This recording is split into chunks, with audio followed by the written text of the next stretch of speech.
created it by hand. From mighty mountains to the raging sea, to every leaf on every single tree. It's in the holy book.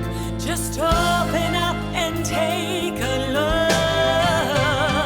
It's a story for young and old, the greatest story ever told.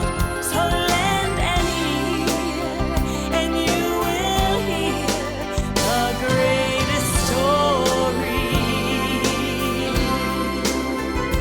The greatest story.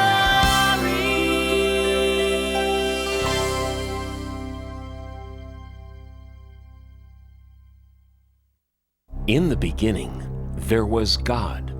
The earth was empty and dark. God looked over the surface of the world. It was time for something to happen. Let there be light. And the earth became light. I shall call the light day and the darkness night. And so there had been darkness and then light. And that was the world's very first day. Now, God was just getting started. The next thing to do was to make the sky above the world and to fill the sky with clouds.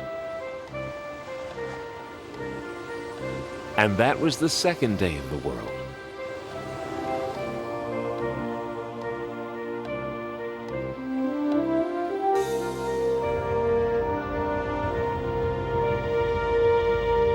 On the third day, God separated the water from the dry land.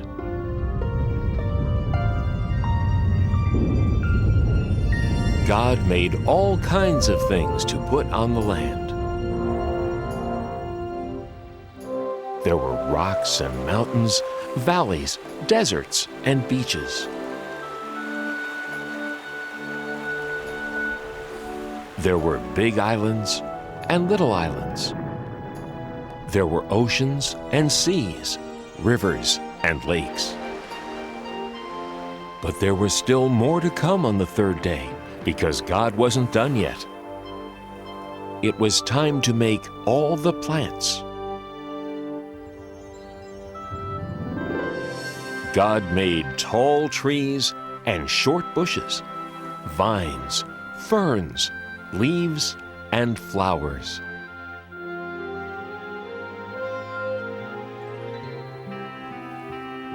God gave all the flowers a different size, color, shape, and smell.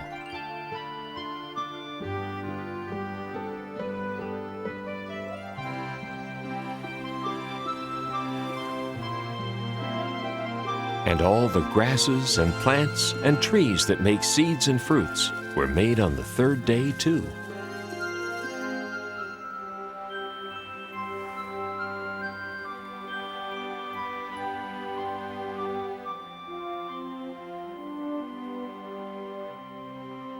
On the fourth day, God made a brilliant light in the sky called the sun to light up the day, and a silvery one called the moon to add some light to the nighttime. And as a special touch, God added billions of twinkling stars to the night. On the fifth day, God made some creatures to live in this beautiful world.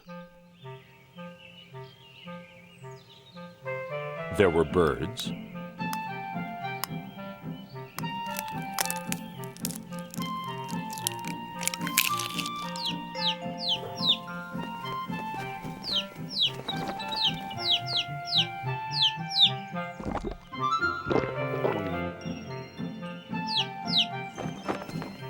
and more birds,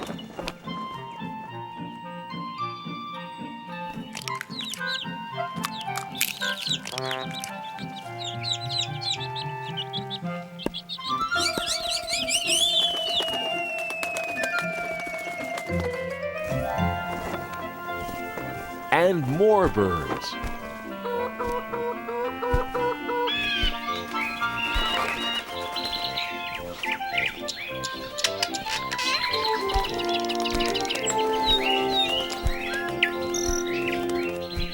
And in the rivers and oceans and seas and lakes, God made fish.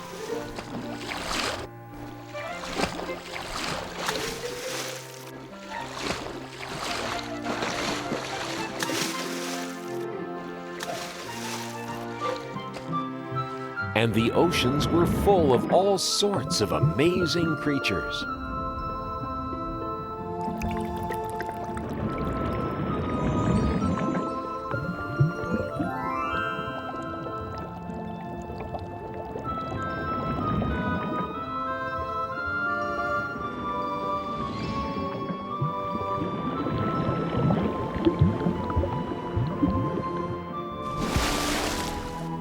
And that was the end of the 5th day. But there was still a lot more for God to do. On the 6th day, it was time to make the rest of the animals.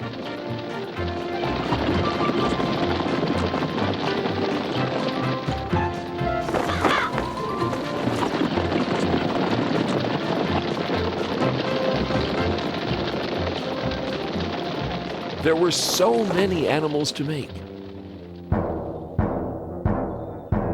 Big animals,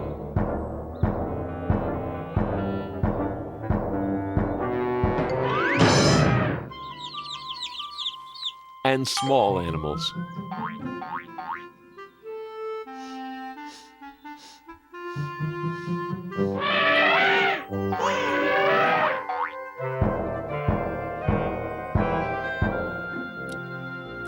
There were spotted animals,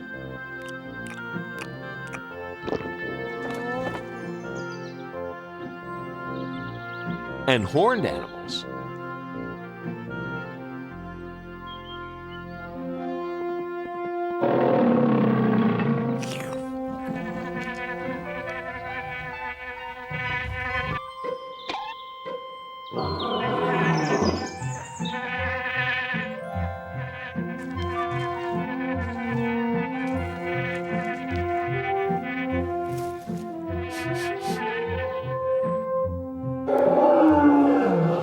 Every one of God's animals was beautiful.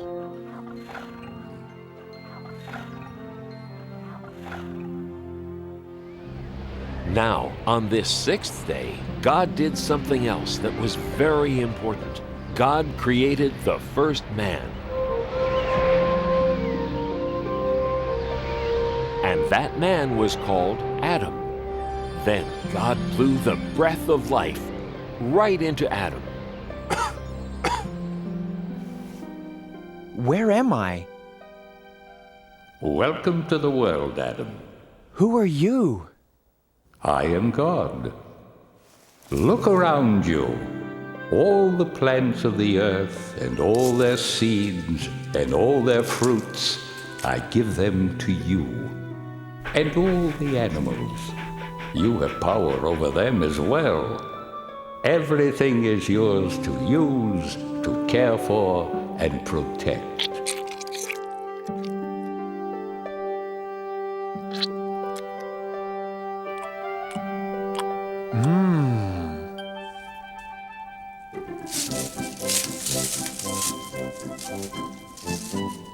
Sit. Sit, please.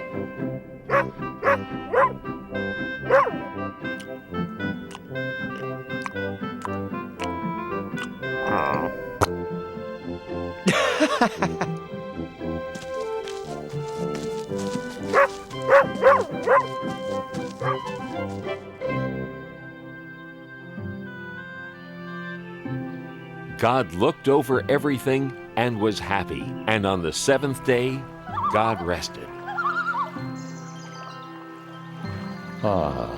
It is very good.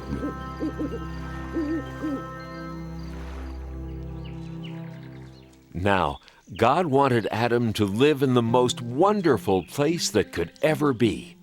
So God planted a beautiful garden for Adam to live in. It was called the Garden of Eden. God made a great river run through the garden, and then the river split into 4 great rivers.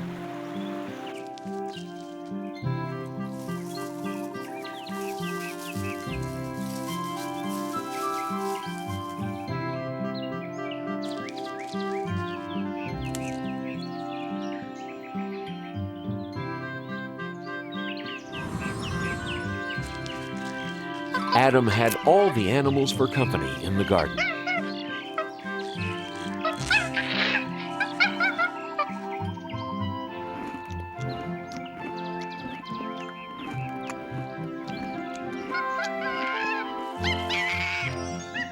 Whoa, excuse me.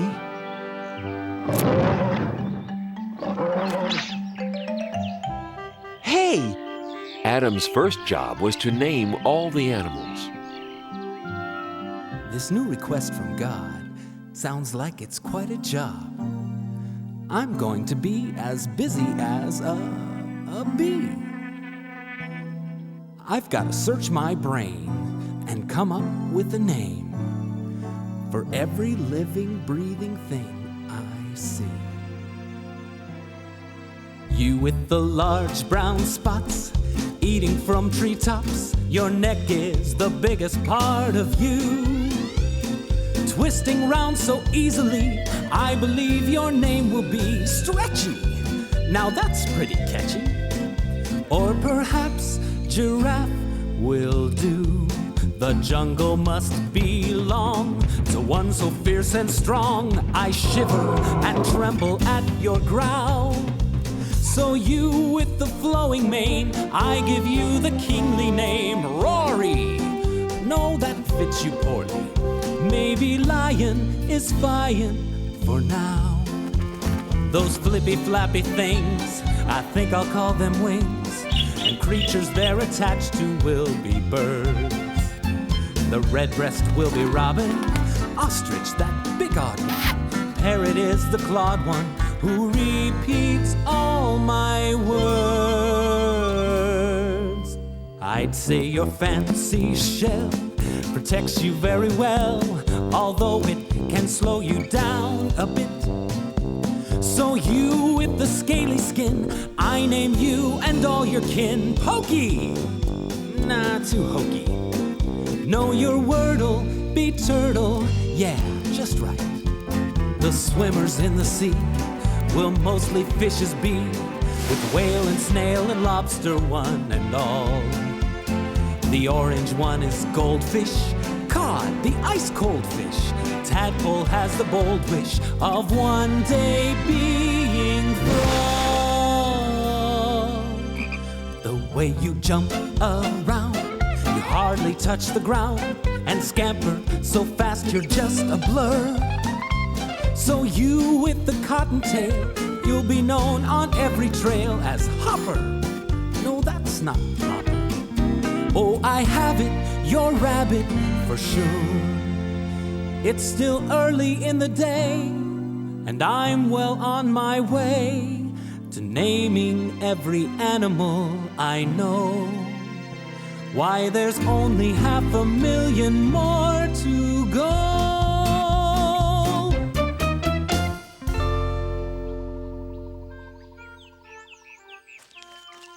Looks like you've got a dear friend. I'd like to have a friend too.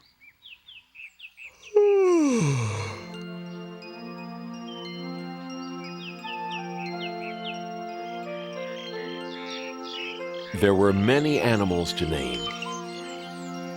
Adam grew very tired of trying to decide what to call each one. Now, God looked down on Adam sleeping there in the garden, and Adam looked very alone.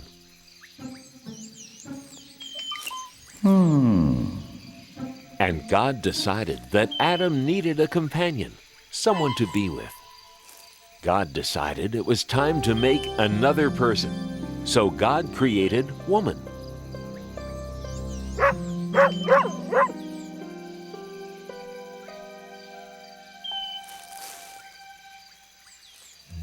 What? Hello. Hello. Hi. Shucks. Where am I? You're in God's garden, the Garden of Eden. It's really nice here. You'll see. These are my friends. This is Monkey, and this is Dog, and this is, I haven't named you yet, have I? Gee, I guess you need a name too, don't you? How do you like Eve? Oh, it's lovely. Eve. I like it. And I like this place. Me too. You see, God made this garden for me. Us, to live in. And everything's pretty, and you can eat anything you want. And Not quite. Who was that? that was God. Oh, God's the one who made us. There is one fruit in all the garden that you may not eat. There is? This is the tree of knowledge of good and evil. You may eat of anything else in the garden, but you may not eat the fruit from this tree. Okay, tree of knowledge of good and evil. No eating. Absolutely no eating. right. Anything else in the garden is okay, but not that tree. Definitely not that tree. Right.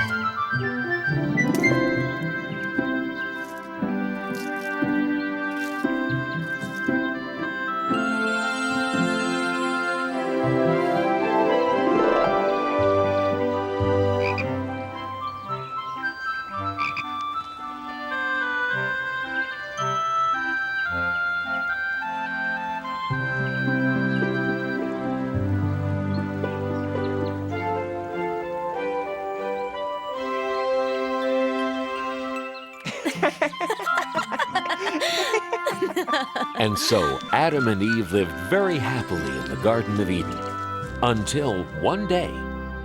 I'm so happy, life's a breeze, picking fruit from off the trees. La la la la la la.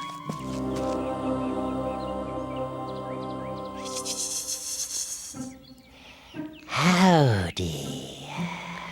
Oh, you startled me. Hello. What are you called? Why, I'm a serpent.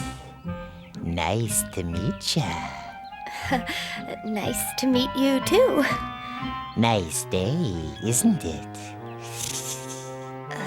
Very nice day. Nice tree, isn't it? Very nice tree. Nice fruit. I have to go now. No, you don't. We're just getting to know each other. You don't want to hurt my feelings, do ya? No. Good, because I want us to be very good friends. Now, as I was saying, it's nice fruit, isn't it? You can eat it, you know. Eat what? You know what I'm talking about. The fruit of this tree. You can eat it. The fruit of this tree? No, I can't eat that. Sure you can. It's easy. It tastes great. We're not allowed to eat that. God said so. God said we'd be in big trouble if we ate that fruit. Nah, you won't be in trouble. God just doesn't want you to eat the fruit from this tree, because if you eat it, you'll get smart. Like God. What's the matter? Are you a chicken? I'm not a chicken. Well then, why not give it a shot? Just one teeny tiny taste. God probably won't even notice. And this fruit, I'm telling you, is incredible. No, I really can't. I'll never tell. Try it. Well, if it won't kill me, and it'll make me smart, maybe just one tiny taste. Sort of a lick, not even a bite, really. Oh, how bad could that be? Wow! Pretty good, huh? I've got to tell Adam about this. Adam! Adam! You'll never guess what just happened. What? You know the fruit? Which fruit? You know, the one we weren't supposed to eat. What about it? You didn't. Did you? I did. Eve, how could you? Adam, it's great. I want you to try it too. That serpent over there told me all about it. I just took a little bite, that's all. But Eve will really get it if we eat that fruit. I didn't get it, did I? I guess not. Just take a tiny bite. God's probably not even looking. Oh, go ahead.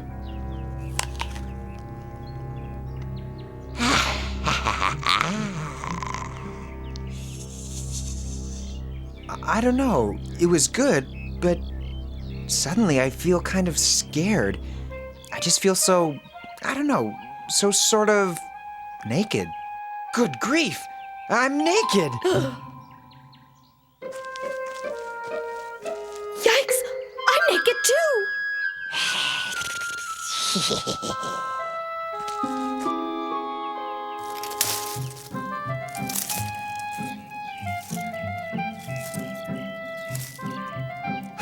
That's better. What were we thinking? Uh-oh. I think God's coming. I think we're in trouble. Big trouble. I think we're gonna get it now. We better hide.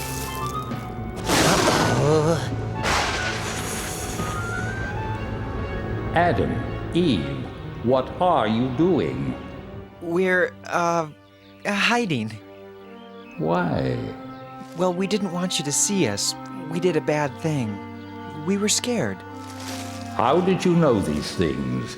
Did you eat from the tree of knowledge of good and evil? Well, yes, but it was her fault. She talked me into it. It wasn't my fault. That serpent talked me into it. I am not happy. You have disobeyed me. We're sorry. We're really sorry. I'm not worried. What can happen to me? You, serpent, will crawl on your belly and eat dust forever. No. You will fear people, and people will fear you. This is your punishment for all time. And you, Adam and Eve, because I trusted you and you disobeyed me, you must leave the garden. Life was easy for you here, but it will not be easy outside.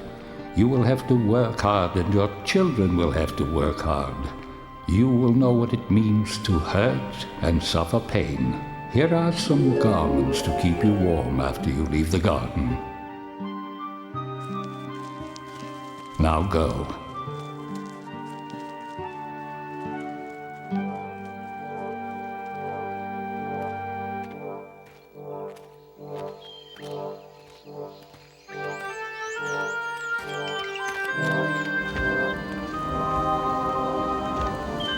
God put an angel with a flaming sword at the entrance to the garden, so Adam and Eve could never go back. But even though Adam and Eve had disobeyed God, even though they had to leave the garden, God still loved them. I'm sorry, Eve. I'm sorry too, Adam. I guess we're all alone now. Not quite alone.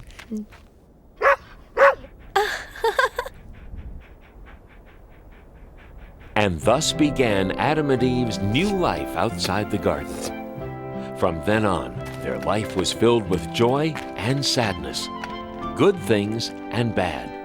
But even though they could never go back to the garden, God did not abandon Adam and Eve. God always watched over them, wherever they went, forever after.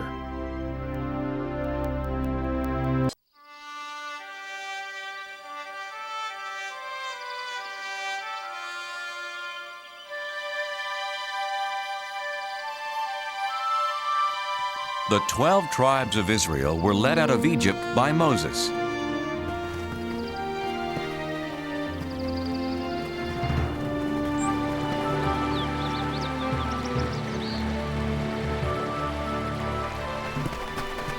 God had promised them a home of their own, a land called Canaan. But once they got there, many Israelites were afraid of the armies of Canaan. They didn't trust God to help them win their battles. They wanted to go back to Egypt where they had been slaves. God decided that since they didn't trust Him, they couldn't enter the Promised Land, and He had them wander the deserts for 40 years. After 40 years, God led the children of the 12 tribes back to the Promised Land. But instead of it being a time of joy, the Israelites were full of sadness. Their leader Moses had died, so they didn't have anyone to lead them to their new home.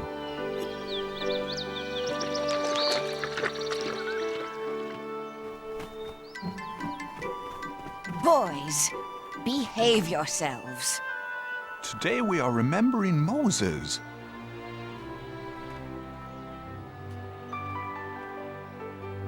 Joshua, who helped Moses for those 40 years, was remembering the great leader in his own special way.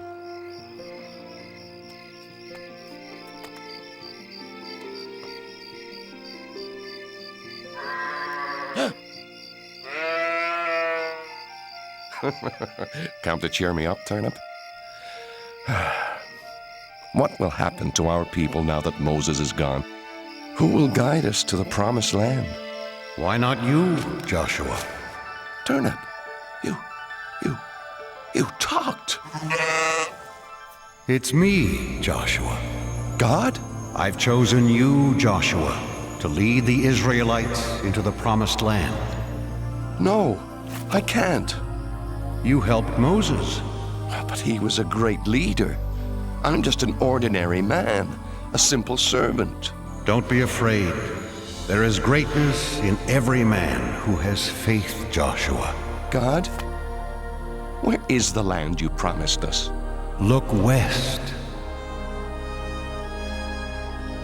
What do you see? The desert floor and the Jordan River. Beyond that, foothills and green. The Promised Land. Take your people, Joshua. But I can't lead them. I'm frightened. Yes, you will face many dangers, but be strong. Remember, I will never leave you.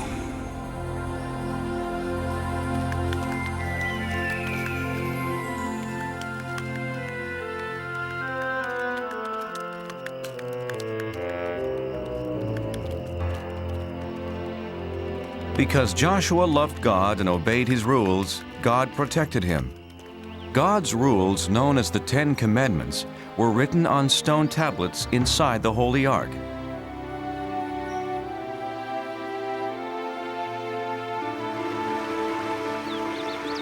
The river's very swift. Crossing won't be easy. Oh, this is foolish. Following Joshua as if he were Moses. Are you coming, Aram? Come, let's see what will happen. How about there, Joshua?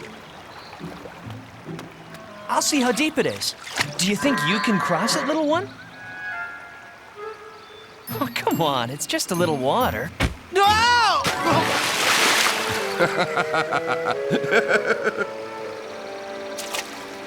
Who are you?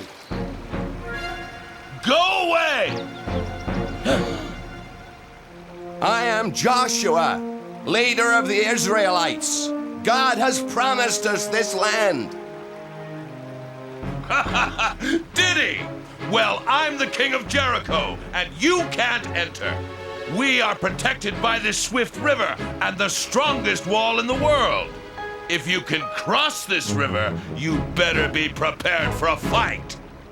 Our God protects us, as he protected Moses, our leader. Yes, I've heard that your God parted the Red Sea, but he has no power here. Stay away from Jericho, or my army will destroy you. What'll we do, Joshua? Have faith and cross the river when God tells us to. You heard Joshua. Let's tell the others.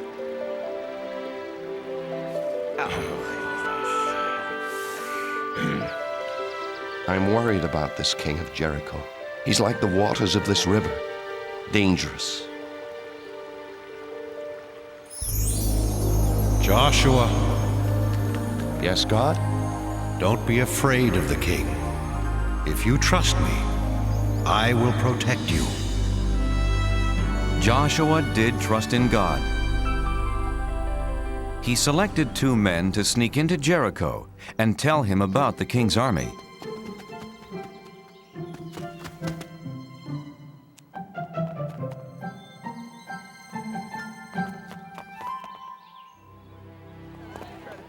One, 2, 3 soldiers.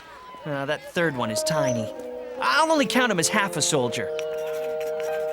Aram, we're spies. That means we have to be quiet. Oh, quiet. Right.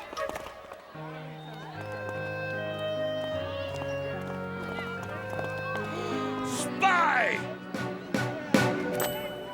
Oh, King, I'm only a harmless traveling merchant. Liar! You're a stranger in Jericho, so I say you're a spy. Hey! But he can't do that!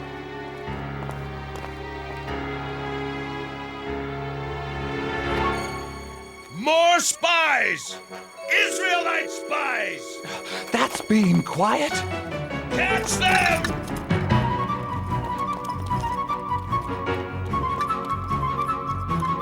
Stop the spies! Catch the Israelites!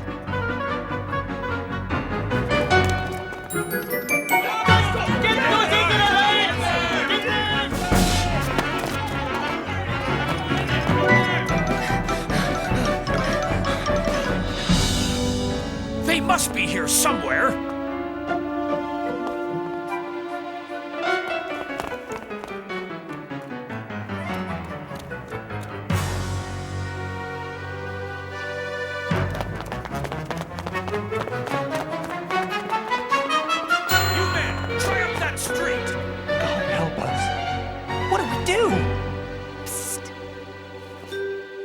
This way! Hurry!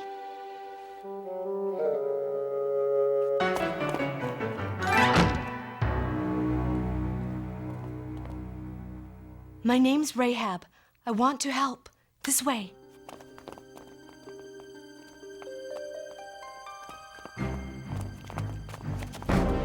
Under here. Quickly. Open your doors! By order of the king! Out of my way! The Israelite spies! Did you see them?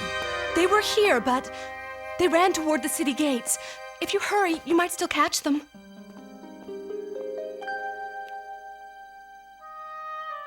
The king will be very unhappy if you let them get away.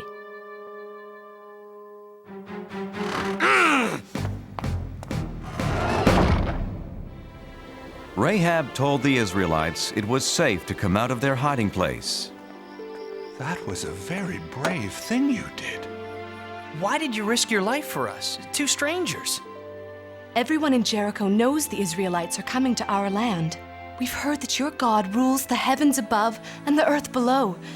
He's so powerful. He parted the Red Sea for Moses.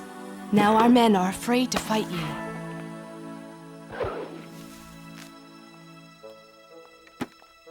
Go, hide in the hills for 3 days. Then you'll be safe. God bless you, Rahab. You're very kind. Wait. I showed kindness to you. When your people attack the city, please spare my family and me. We promise, Rahab. Leave this red rope hanging from your window.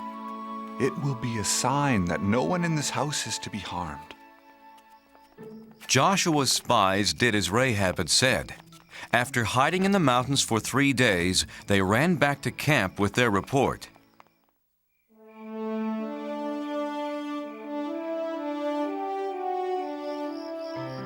That's what Rahab told us, Joshua. Everyone in Jericho is afraid of us. We can defeat this king of Jericho. I'm not so sure, Aram. He had a lot of soldiers. They were all small. Let's pray to God and thank Him. He has done as He said. The promised land is ours. The next day, the 12 tribes marched towards Canaan. But as God had told Joshua, entering their new homeland wasn't going to be easy.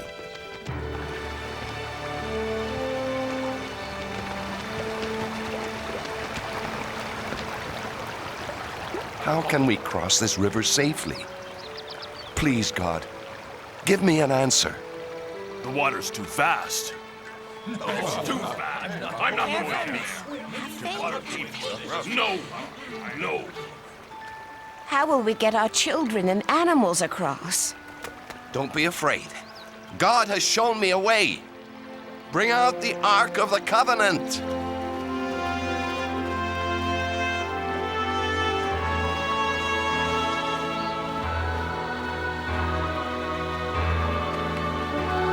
Joshua directed the priests to carry the ark into the river and hold it there. The Israelites were confused. What did Joshua have in mind? This can't be safe. Joshua doesn't know what he's doing. Behold, the power of God. As the crowd watched, a miracle happened. The priests held up the ark, and God held back the waters.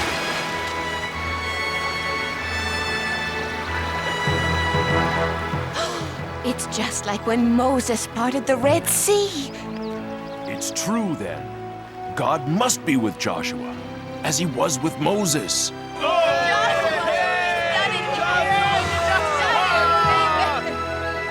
The Israelites' faith in Joshua grew and grew, for now they knew he followed in the footsteps of Moses. Joshua, choose 12 men, one from each tribe.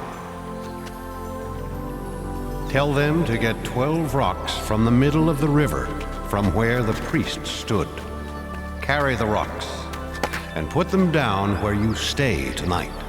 In the future, your children will ask, what do these rocks mean? And you will say, the water stopped flowing when the Ark of the Covenant with God crossed the river. These rocks will always remind the Israelites of this.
One evening, Joshua was walking near Jericho. I've followed God's commands without question. I've tried to be a good leader, but I'm not a soldier. How can I fight the king of Jericho and his army? Joshua. God? How shall the enemy be defeated? You won't need swords or armor, Joshua. Just have faith in me. To defeat the king and army of Jericho, here's what you must do.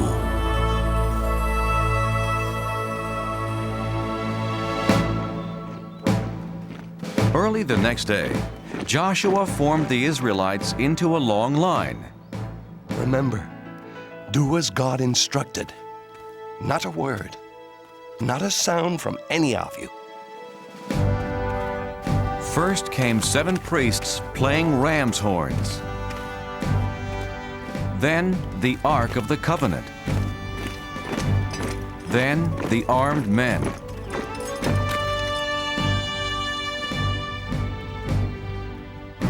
They marched one time around the great city.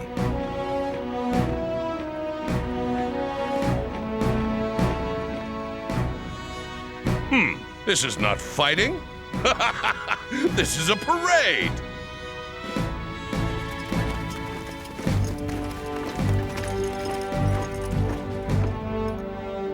Well, I guess we've won.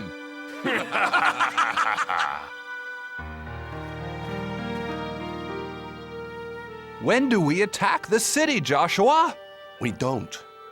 Tomorrow we march around it again. And just like today, everyone must be quiet. No shouts of war. The only sounds can come from the ram's horns. So the Israelites marched once around Jericho.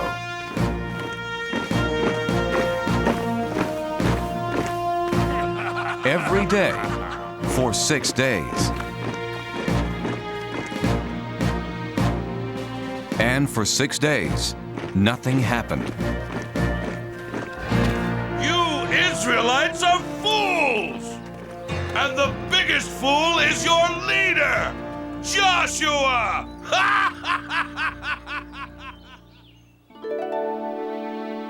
On the morning of the 7th day, Joshua's people were restless. Joshua, you do not know what you are doing. Our people are tired of marching in circles. We need a soldier for a leader. Yes! Let's fight! You're right. I'm not a soldier.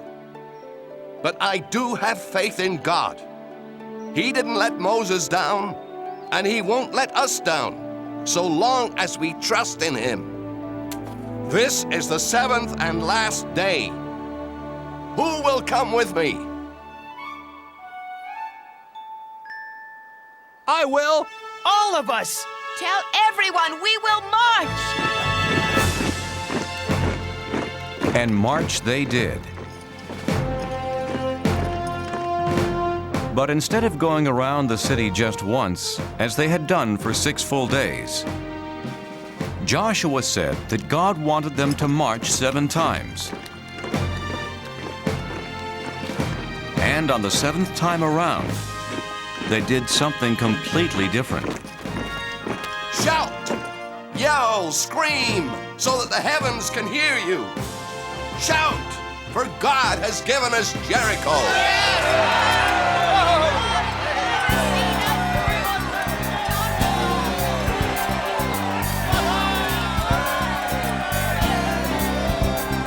For 40 years we wandered through the desert sand, hoping we could find God's promised land. And now it's here before us, behind a fortress tall. But it will not be ours until we bring down the walls. Bring down the walls of Jericho.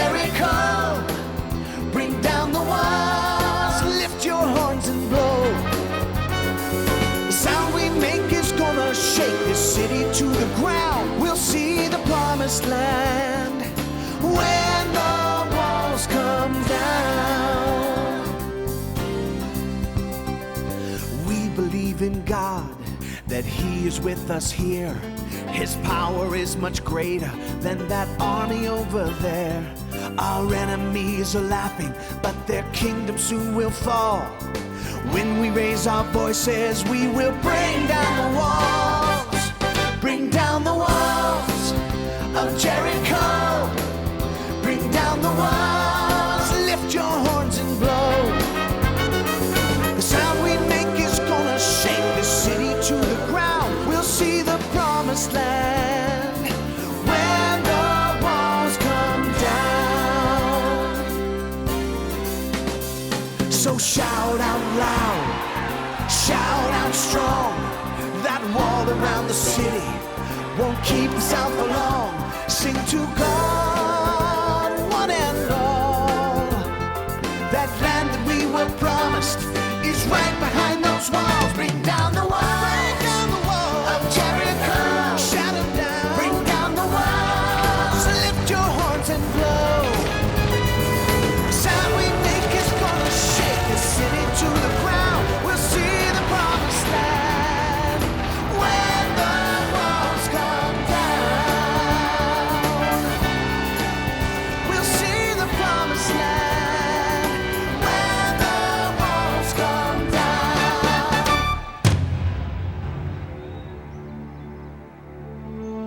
With their voices, a few ram's horns, and their faith in God, the Israelites captured Jericho.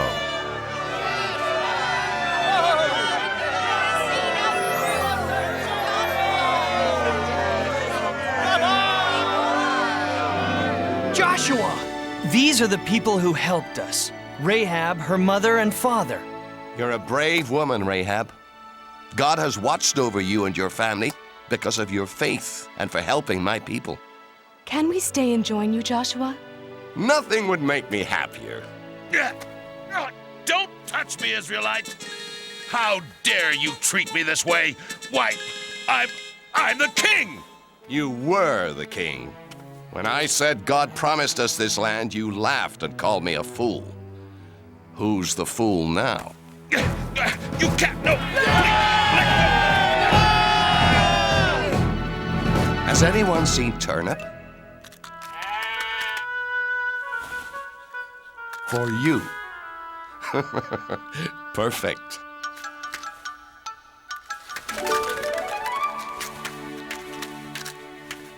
My friends, our days of wandering are over. We're home. After Jericho was captured, the Israelites kept moving and claimed more and more new land. Their wandering days were over, all because Joshua and the Israelites had faith in God.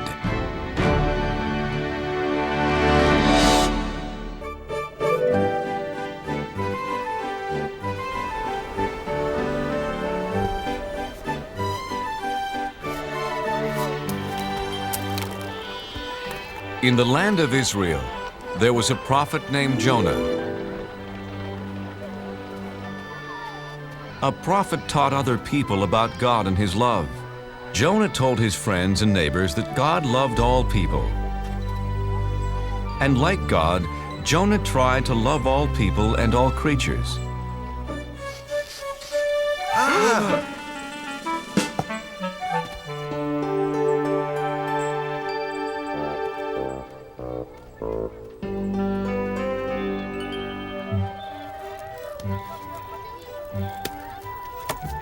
Your fish looks fresh today, Ophir.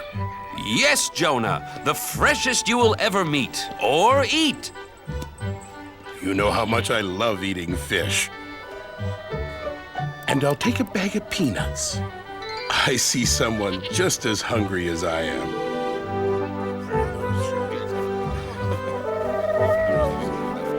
Hungry, little dove? Here, take some of mine. We're all God's creatures. Sounds like someone's having an argument. This is my pot. No, it is mine. I saw it first. No, I did.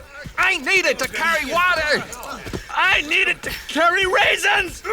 Stop! Fighting never solves anything. Besides, you're making me dizzy. My friends, please. God doesn't want you fighting. It upsets him.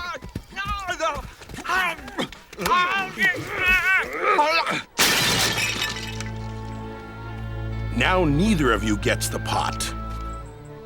You were acting badly, just like someone from the city of Nineveh. Do you want God to think we act like the Ninevites? No! No, Jonah. Sorry, Jonah. The Ninevites are enemies of our people. I heard they stole a boat full of fish. Come on. Yes, they are thieves. Yes, they are very bad people. See what happens when you fight. From now on, we will act like Israelites and not be bad like the Ninevites. So Jonah had a very important job. He taught people about God's laws.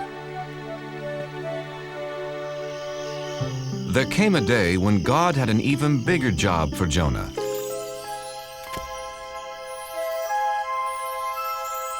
Hello, Jonah.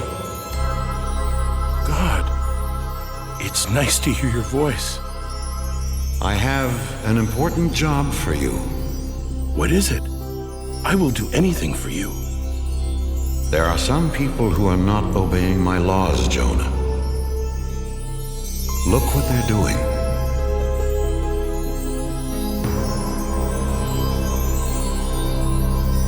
The people of Nineveh steal. They are not kind to each other.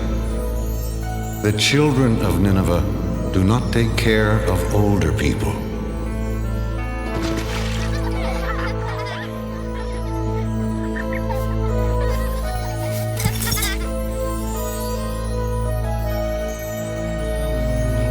Others are lazy.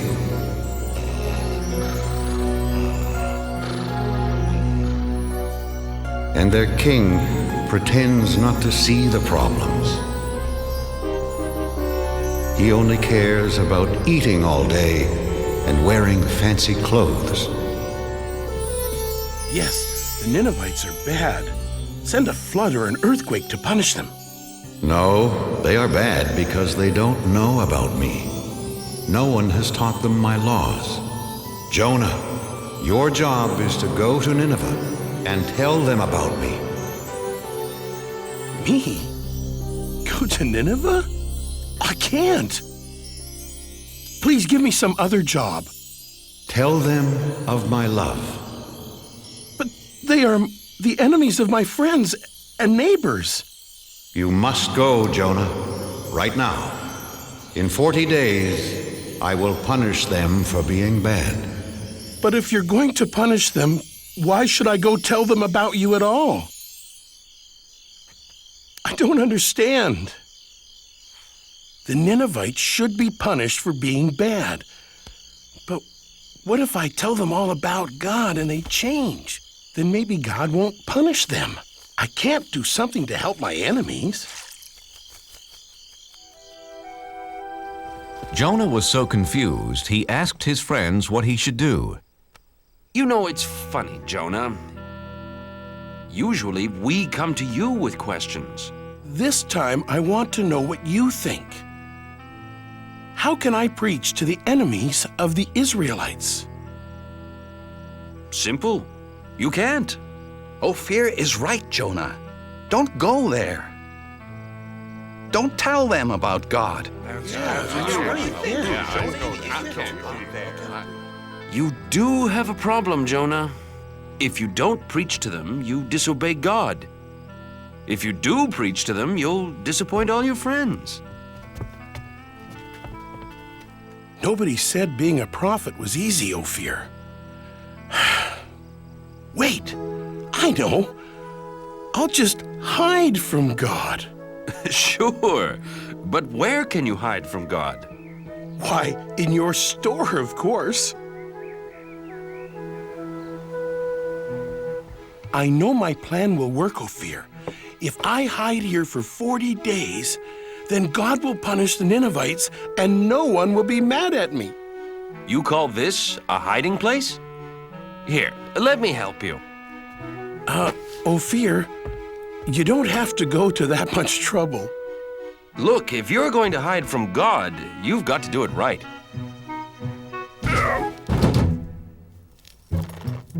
There! And my shop's never been cleaner.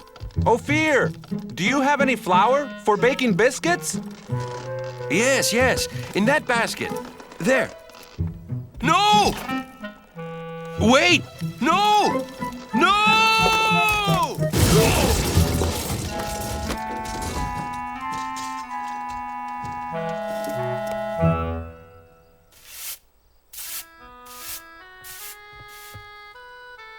Now that everything's cleaned up, goodbye, Ophir. What? But Jonah, why are you leaving? I'm in the way, and I can't hide from God here in Israel. It's the first place he'd look for me. So where will you go? As far away from Nineveh as I can. I'll travel to the other side of the world, to a city called Tarshish. God will never find me there. We'll miss you, Jonah. Thank you. I have a very lonely trip ahead of me because God will not be with me. So Jonah traveled as far away as he could to run away from God. First, he walked across dry deserts. Then he climbed high mountains.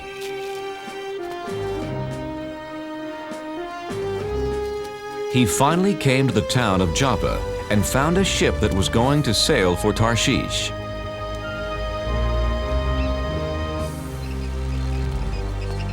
Captain, my name is Jonah. Can I sail with you to Tarshish? Sorry, Jonah. This ship only carries sailors and cargo. Besides, it's bad luck to bring a stranger on board, you know. The sailors on this ship weren't Israelites. They believed in many different gods. Ahoy, mate! Help me with this statue! Sure! Why not? What? Please, Captain, I must sail away with you. Why? Because I am running away from God. Why? Because he gave me a job to do and I won't do it. I must hide so he won't find me. Ah! Did you see that? A dove. He flew right to Jonah. A dove is a sign of good luck, Captain. Very good luck. With Jonah on board, we will have safe passage. They're right. Welcome aboard, Jonah.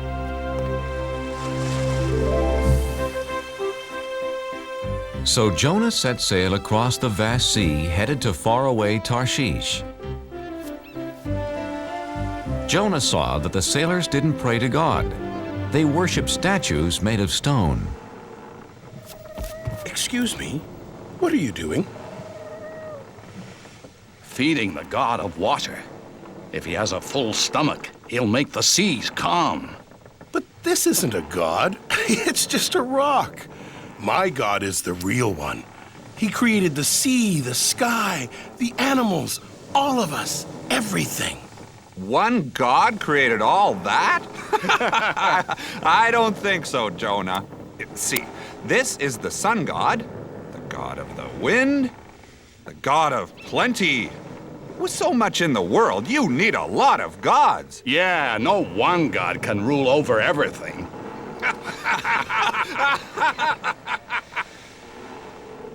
Yes, God does. He is the one and only God. Well then, if he is so wonderful, why are you running away from him? He wants me to go to Nineveh and tell them about him. But they are the enemies of my people, and we'd be better off without them.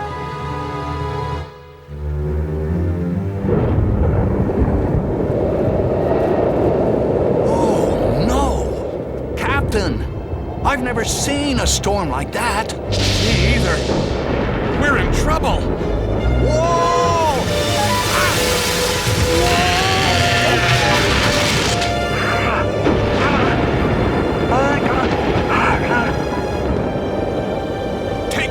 sails! Help! Help! Grab our hands!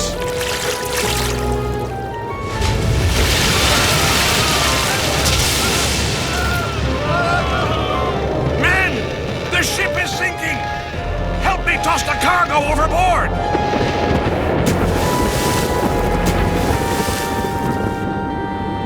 Good. We're safe now.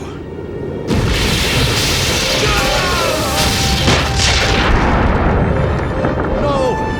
Nothing can save our ship! Wait! What about the gods? Quick, everyone pray to the gods! The sailors prayed to their gods, but the storm just grew stronger. Someone has brought our ship bad luck. Very bad luck. We must find out who it is. Let's throw lots! Then we'll know who brought this storm! The captain and his crew, being superstitious, believed that pieces of wood and bone would tell them who brought bad luck to their ship. There! The lots point to the man who brought us bad luck. It's Jonah! Where did you come from? And who are your people? I am an Israelite, and I worship the God of heaven. I'm running away from him. And he has found you. Jonah, what can we do? How do we make the storm go away? Throw me overboard. You must save yourselves. Please, Captain. We have no choice. We must throw Jonah into the sea. His God is more powerful than any of our gods. Jonah, I'm sorry. We've done everything we could do. I know, Captain. It's not your fault. I made God angry. It's me, not you, who should be punished. God of the Israelites, we're sorry for having to throw Jonah into the sea.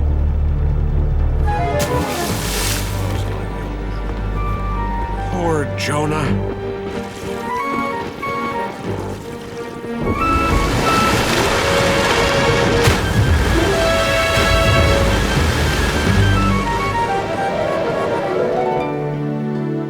May your God forgive you, Jonah.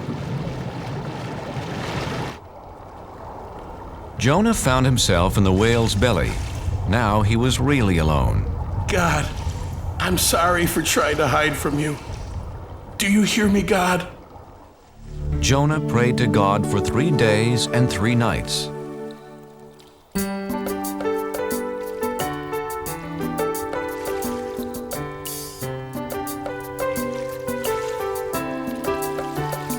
It's so dark inside this well, and I'm lost at the bottom of the sea. I was a fool to run from you. Now I know just what you want from me. In the belly of a whale, one day has gone by. I promise to be true, and all you ask I'll do. In the belly of a whale, oh please hear my cry. Never will I hide. Your word will be my guide. From the belly of a whale, what can I do to thank you, Lord? What offer can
After that, Jonah was no longer alone.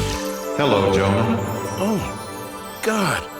I'm so glad that you're here with me. You tried to hide from me. Oh, yes. And I now know that was really, really wrong. Jonah, you have learned your lesson. Come on, let's get you out of here.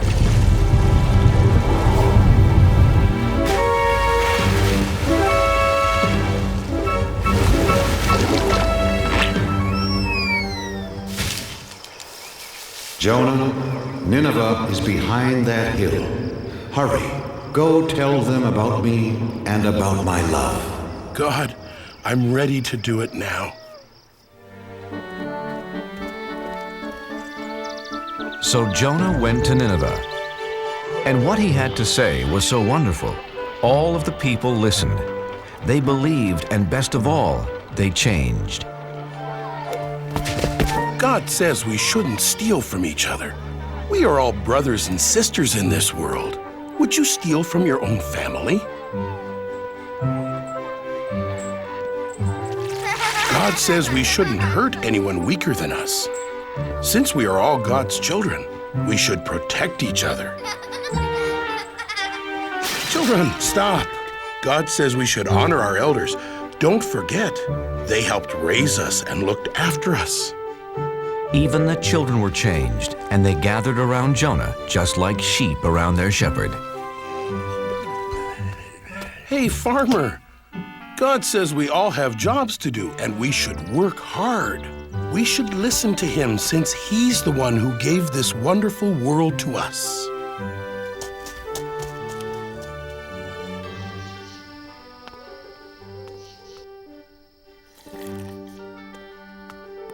O King of the Ninevites, this is no way to lead your people. God tells us to care for one another. Ha! Why should I care what your God thinks? Because he is going to punish everyone in this city for being bad. Nineveh will be like this grape. Please believe me, King of the Ninevites. I was sent by the one and the only God. You only have a few days. I do believe you, Jonah. Then know his love and obey his laws. That's all he wants. Jonah told the king all about God's laws. My people, people of Nineveh, hear me. For 1 week, all of us must fast. No one will eat anything for 7 days, and all of us will wear rags. If we do this, we will show Jonah's God how sorry we are for acting so badly.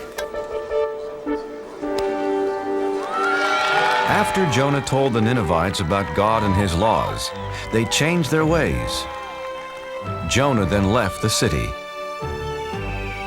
He sat on a hill above Nineveh to watch God punish them. Jonah, I'm proud of you. The Ninevites have changed their ways. But aren't you still going to punish them? I am not going to punish anyone, Jonah. But God, they are such bad people. Shouldn't they be punished? They have heard my voice through you, Jonah, and have changed their hearts. I love them as I love the Israelites, as I love all people. I was afraid of this. I saved the enemies of my people. Go home, Jonah. It will be okay. No, wait! Please, God. I am more confused than ever. Jonah didn't know what to do, where to go. He just started walking into the desert. Unfortunately, the desert was hot and he didn't have any food.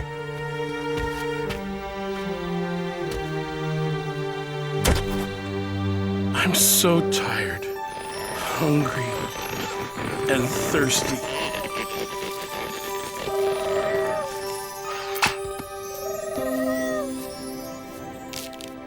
Thank you, God. Thank you for this plant and for saving me. The next morning, the plant was dead, and Jonah was mad. He was mad because God let a worm destroy the plant. Jonah, why are you angry? you let this wonderful plant die that gave me food and shelter. Like you took away my hope yesterday when you didn't punish the Ninevites. You're mad because the plant is dead. You cared more about this small plant than the whole city of Nineveh, but you didn't do anything to keep it alive. So? How do you think I'd feel if I punished all the people of Nineveh? There are men, women, and children that I made and cared for over many years. They never knew or loved me until you came. Shouldn't I still care about them? Yes. Yes, you should. Go home and tell your friends about Nineveh and the plant. So Jonah went home. I can't wait to see my friends and eat all my favorite foods.